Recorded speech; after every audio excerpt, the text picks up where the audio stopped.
להגיד לך, אם כל דבר שאתה רוצה לטפל בשאר אחי, ילדים כל היום אחי. יודע. אתה חושב ששלחתי לך או משהו כזה? לא, מה פתאום אח שלי, אבל סתם הייתי בצרות עם כסף, ואיך אני אסביר לך את זה?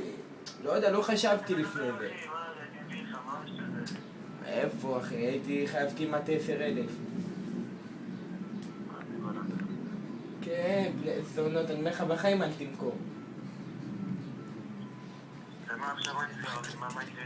לא יודע, אמרו לי בהתחלה הוסטל, אבל כי זה היה אני נשק קר וכל זה, אז אני חושבים גם שאחד היה עם אקדח, אז כאילו, לא יודע, אומרים לנו אולי בית סוהר בסוף. כאילו, עכשיו חזרתי מהעורכת דין שלי, אמרו לי כנראה מעצר לחצי שנה. בסדר, נעבור את זה. מה איתך אחי?